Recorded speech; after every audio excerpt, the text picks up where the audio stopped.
post-match chat with chaps for that Millwall podcast where it's finished Burnley 2, Millwall 0. So just a quick disclosure before I go on. I only saw the second half due to work commitments. So for the purposes of this post-match review, it's based on the stats of the first half and then watching the second half. So I'm going to keep this quite short and sweet on that basis. And I'm going to kind of cover 3 points.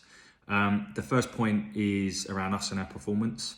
Starting with the positives, there were not many of them, but I think there were patterns of play and glimmers of a slightly more creative presence, particularly with Fleming in there. I thought Fleming and Vogie definitely improved the team. I think they both run out of steam. I know obviously Vogie came off, but they both run out of steam towards the end. But they were kind of two sort of positives. And I actually thought Murray Wallace did quite well going forwards as well. To be honest with you, that's probably where the positives end.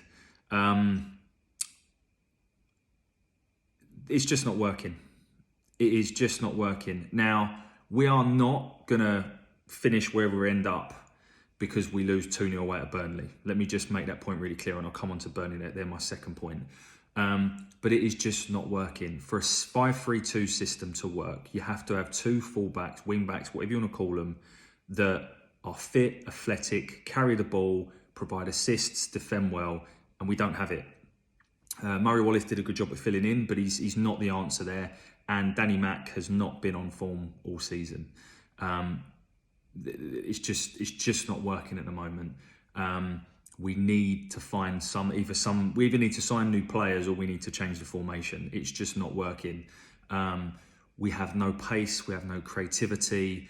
We basically defend for 60 minutes. And it just coincides the last two away games. That's when the other team has scored the goal. Be interesting to see what would happen if they didn't. Would Rowett still go for it or not? Because we've not seen that. It's very easy to sit here and say, why doesn't Rowett just go from it from the off? Why does he wait until we're 2-0 down? And I get that view, I really do. And I'm starting to think, what's the worst that could happen? But that's not his philosophy. He wants to wait and then go for it after 60 minutes. However, what is the worst that could happen by just going for it from the off against these teams? Because Burnley, when they're 2-0 up, is a very different proposition to attack than when it's 0-0. They have to come at us, and they did. And to be fair to them, it's probably a bad example because they came at us no matter what. But something has to change. And for me, we need to get some more pace and creativity in that team. There is just a fundamental lack of it. And last season, we would give the ball to Jed and be like, go on, go and make something happen. And sometimes he did, sometimes he didn't. But he was an outlet and he was a ball carrier. We don't have players that can carry the ball up the pitch. I guarantee if you look at the stats, and I'm sure we'll cover it on one of the pods if we haven't already, the amount of successful ball carries and successful dribbles in the opposition half will be right at the bottom of the league because we just don't have it. And that has to change. You can have the best strikers in the world, but if you don't get the ball in the right areas to them, it doesn't matter. And that's the bottom line. So something needs to change. That's the first point. The second point is Burnley. Burnley have got some real serious players. Real serious players. And we're not going to finish wherever we do because we lost 2-0 at Burnley. It's losing at home 1-0 to Reading. It's just going to put the knockers on us. The likes of that Teller, who by the way is from Lambeth, I think, on loan from Southampton, quality player. Rodriguez at this level, quality player. Cullen, superb. He was brilliant tonight. So was Harwood Bellis.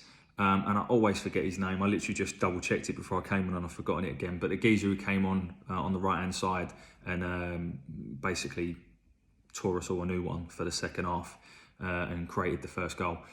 Forget his name. Just a cut above. These are players that are really good. And I think when Burnley click, I mean, they won 5-1 at the weekend. They're a very, very good side and they're going to be a top 6 side. So whilst I don't like the way we played, I don't like the fact that they probably had 75% possession, they're going to beat many, many teams comfortably this season, I think. But as I say, that's not the problem I have. It's the way we play, the way we set up, and losing under Reading. That's what's going to cost us. So that's the 2 points. And then the third final point is Saturday. Saturday against Cardiff is a must-win game. We have to win the game. I want to see what Team Rowett puts out. I want to see the formation and the style of play that we put out from the off. It's a huge game. With Morrison coming back, with Marlon coming back, it's going to be a feisty atmosphere, and we must win it. If we don't win that game, serious questions will start to be asked, because we're not far off the relegation zone. It's way too early to be talking about it, regardless of where we were in the league. But I think Saturday is an absolute must-win game. So to summarise, they're my main 3 points. But I think we're beaten by a very good team today. I still don't like the way we set up. There is something seriously missing. We invite pressure because we just don't have any attacking threat. So we literally just clear the ball to give it back. There's too many players that are off form. Our fullbacks aren't good enough at the moment. And Saturday's a must-win game. On to Saturday. Bye for now.